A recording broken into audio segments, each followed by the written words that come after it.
আচ্ছা, আজকে আমাদের হচ্ছে যে খুলনা সদর সাব রেজিস্ট্রি অফিসারে দলিল রেজিস্ট্রেশন, তল্লাশি, নকল উত্তোলন সহ অন্যান্য কাজে সেবা প্রার্থীদের হয়রানি, ঘুষ দাবি সহ নানাবিধ অনিয়ম ও দুর্নীতির অভিযোগের প্রেক্ষিতে আমরা দুদক খুলনা থেকে এনফোর্সমেন্ট অভিযান প্রেরণ করি, মানে পরিচালনা করেছি।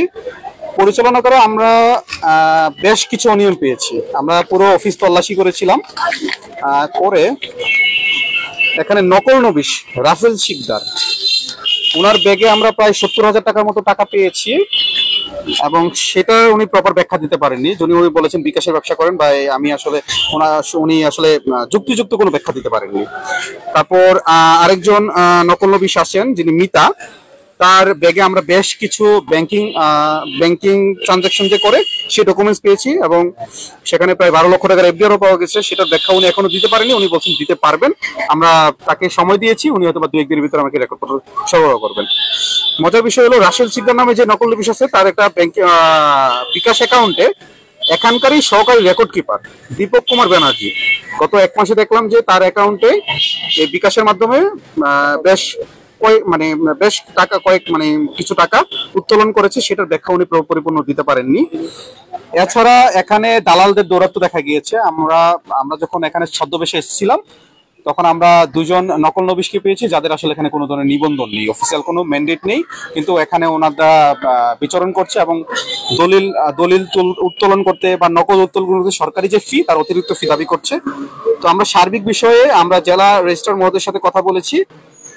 উনি নকল নবিশ সহ যারা আছেন তাদের রেজিস্ট্রি বাতিল এবং তাদেরকে শোকজ করার ব্যবস্থা করছেন, এবং সহকারী রেকর্ড কিপার যিনি আছেন তাকে শোকজ করার কথা বলেছেন। এবং আমরা সার্বিক বিষয়ে আমরা দুদক কমিশনে আমরা জানাবো, এবং পরবর্তী আইনানুগ ব্যবস্থা বা কমিশন যে পরবর্তী পদক্ষেপ বলবে সেই অনুযায়ী আমরা ব্যবস্থা গ্রহণ করবো।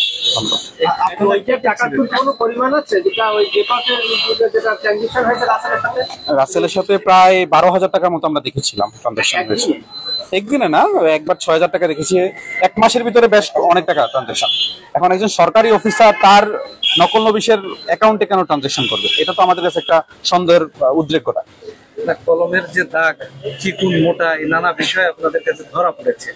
একটু স্পেসিফিক ভাবে বলেন যে এখানে কি ধরনের দুর্নীতিটা হয়, অনিয়ম হয়? এখানে আমরা যেটা দেখেছি সেটা হলো যে নকল তুলতে এবং রেজিস্ট্রি করতে এখানে একটা দালালদের একটা দৌরাত্ম্য আছে, এবং অতিরিক্ত সরকারি যে ফি আছে সেটার অতিরিক্ত ফি নেয়, এই অভিযোগ আমরা প্রাথমিকভাবে প্রমাণ পেয়েছি। এবং হচ্ছে যে দালালদের দৌরাত্ম্য তো একেবারে সচরাচরই দেখা যায় দালালদের দৌরাত্ম্য। এবং হচ্ছে যে আমার কাছে মনে হয় এখানে নকল নবিশ যারা দলিল লিখে বা নকল নবিশ, তাদের সাথে এই দালালদের একটা সখ্যতা থাকতে পারে, যোগসাজশ থাকতে পারে। এই চেনের মাথা কোথায়? মাথাটা নিয়ে তো আমরা রেকর্ড পত্র চাচ্ছি, এখন আমরা তো বিশ্লেষণ করে আমরা কমিশনে লিখবো, সে অনুযায়ী এখন এভাবে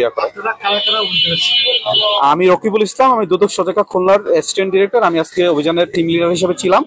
তাছাড়া আমার পাশে আছেন জাহিদ ফজল, উনি অ্যাসিস্ট্যান্ট ডিরেক্টর হিসেবে আছেন, উনি আমার টিম সদস্য।